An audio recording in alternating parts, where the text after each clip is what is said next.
Matius pasal 13:1 ayat 58. Pada hari itu keluarlah Yesus dari rumah itu dan duduk di tepi danau. Maka datanglah orang banyak berbondong-bondong lalu mengerumuni dia, sehingga ia naik ke perahu dan duduk di situ, sedangkan orang banyak semuanya berdiri di pantai.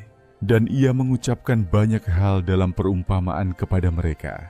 Katanya, adalah seorang penabur keluar untuk menabur.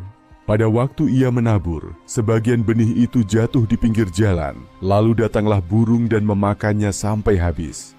Sebagian jatuh di tanah yang berbatu-batu, yang tidak banyak tanahnya. Lalu benih itu pun segera tumbuh, karena tanahnya tipis. Tetapi sesudah matahari terbit, layulah ia dan menjadi kering karena tidak berakar. Sebagian lagi jatuh di tengah semak duri, lalu makin besarlah semak itu dan menghimpitnya sampai mati. Dan sebagian jatuh di tanah yang baik lalu berbuah. Ada yang 100 kali lipat, ada yang 60 kali lipat, ada yang 30 kali lipat. Siapa bertelinga, hendaklah ia mendengar. Maka datanglah murid-muridnya dan bertanya kepadanya, mengapa engkau berkata-kata kepada mereka dalam perumpamaan? Jawab Yesus, kepadamu diberi karunia untuk mengetahui rahasia kerajaan sorga, tetapi kepada mereka tidak. Karena siapa yang mempunyai, kepadanya akan diberi, sehingga ia berkelimpahan. Tetapi siapa yang tidak mempunyai, apapun juga yang ada padanya, akan diambil daripadanya. Itulah sebabnya aku berkata-kata dalam perumpamaan kepada mereka. Karena sekalipun melihat, mereka tidak melihat, dan sekalipun mendengar, mereka tidak mendengar dan tidak mengerti. Maka pada mereka genaplah nubuat Yesaya yang berbunyi, kamu akan mendengar dan mendengar, namun tidak mengerti. Kamu akan melihat dan melihat, namun tidak menanggap. Sebab hati bangsa ini telah menebal, dan telinganya berat mendengar, dan matanya melekat tertutup, supaya jangan mereka melihat dengan matanya, dan mendengar dengan telinganya, dan mengerti dengan hatinya, lalu berbalik sehingga aku menyembuhkan mereka. Tetapi berbahagialah matamu karena melihat dan telingamu karena mendengar, sebab aku berkata kepadamu, sesungguhnya banyak nabi dan orang benar ingin melihat apa yang kamu lihat, tetapi tidak melihatnya, dan ingin mendengar apa yang kamu dengar, tetapi tidak mendengarnya.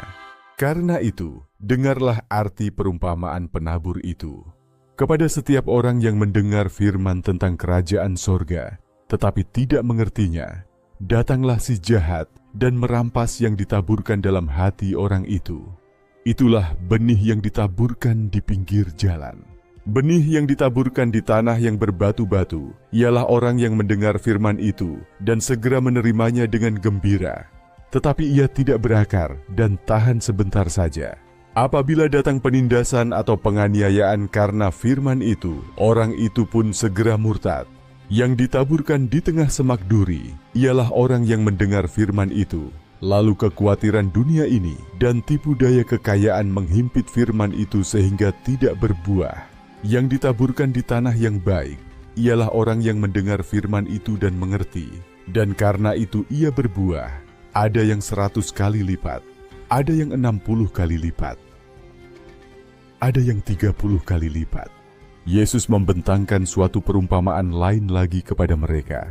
Katanya, hal kerajaan sorga itu seumpama orang yang menaburkan benih yang baik di ladangnya. Tetapi pada waktu semua orang tidur, datanglah musuhnya menaburkan benih lalang di antara gandum itu, lalu pergi. Ketika gandum itu tumbuh dan mulai berbulir, nampak jugalah lalang itu. Maka datanglah hamba-hamba tuan ladang itu kepadanya dan berkata, Tuan, bukankah benih baik yang Tuan taburkan di ladang Tuan? Dari manakah lalang itu? Jawab tuan itu, seorang musuh yang melakukannya. Lalu berkatalah hamba-hamba itu kepadanya, jadi maukah Tuan supaya kami pergi mencabut lalang itu? Tetapi ia berkata, jangan, sebab mungkin gandum itu ikut tercabut pada waktu kamu mencabut lalang itu. Biarkanlah keduanya tumbuh bersama sampai waktu menuai. Pada waktu itu aku akan berkata kepada para penuai, Kumpulkanlah dahulu lalang itu dan ikatlah berberkas-berkas untuk dibakar. Kemudian kumpulkanlah gandum itu ke dalam lumbungku. Yesus membentangkan suatu perumpamaan lain lagi kepada mereka. Katanya, hal kerajaan sorga itu seumpama biji sesawi yang diambil dan ditaburkan orang di ladangnya. Memang biji itu yang paling kecil dari segala jenis benih. Tetapi apabila sudah tumbuh, sesawi itu lebih besar daripada sayuran yang lain, bahkan menjadi pohon, sehingga burung-burung di udara datang bersarang pada cabang-cabangnya. Dan ia menceritakan perumpamaan ini juga kepada mereka. Hal kerajaan sorga itu seumpama ragi yang diambil seorang perempuan dan diadukkan ke dalam tepung terigu 3 sukat sampai khamir seluruhnya. Semuanya itu disampaikan Yesus kepada orang banyak dalam perumpamaan, dan tanpa perumpamaan suatu pun tidak disampaikannya kepada mereka, supaya genaplah firman yang disampaikan oleh Nabi. Aku mau membuka mulutku mengatakan perumpamaan. Aku mau mengucapkan hal yang tersembunyi sejak dunia dijadikan. Maka Yesus pun meninggalkan orang banyak itu, lalu pulang. Murid-muridnya datang dan berkata kepadanya, "Jelaskanlah kepada kami perumpamaan tentang lalang di ladang itu." Ia menjawab, katanya, "Orang yang menaburkan benih baik ialah Anak Manusia, ladang ialah dunia. Benih yang baik itu anak-anak kerajaan, dan lalang anak-anak si jahat. Musuh yang menaburkan benih lalang ialah iblis. Waktu menuai ialah akhir zaman, dan para penuai itu malaikat. Maka seperti lalang itu dikumpulkan dan dibakar dalam api, demikian juga pada akhir zaman. Anak Manusia akan menyuruh malaikat-malaikatnya, dan mereka akan mengumpulkan segala sesuatu yang menyesatkan, dan semua orang yang melakukan kejahatan dari dalam kerajaannya. Semuanya akan dicampakkan ke dalam dapur api. Di sanalah akan terdapat ratapan dan kertakan gigi. Pada waktu itulah orang-orang benar akan bercahaya seperti matahari dalam kerajaan Bapa mereka. Siapa bertelinga, hendaklah ia mendengar. Hal kerajaan sorga itu seumpama harta yang terpendam di ladang, yang ditemukan orang, lalu dipendamkannya lagi.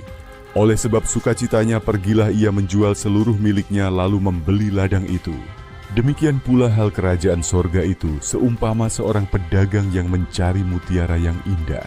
Setelah ditemukannya mutiara yang sangat berharga, ia pun pergi menjual seluruh miliknya, lalu membeli mutiara itu. Demikian pula hal kerajaan sorga itu seumpama pukat yang dilabuhkan di laut, lalu mengumpulkan berbagai-bagai jenis ikan.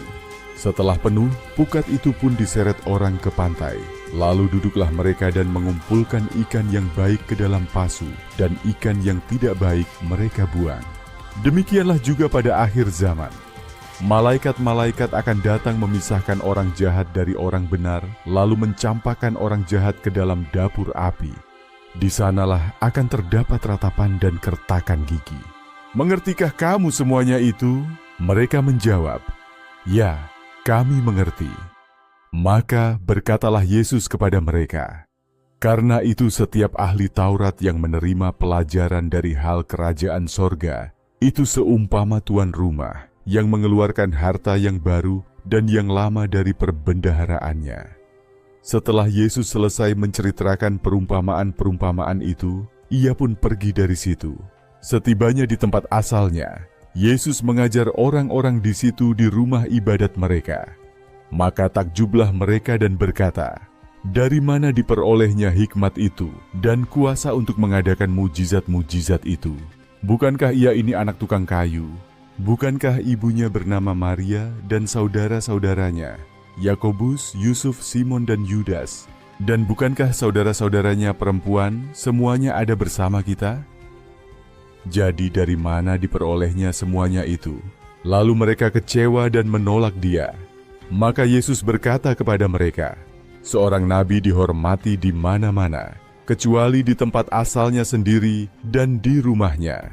Dan karena ketidakpercayaan mereka, tidak banyak mujizat diadakannya di situ.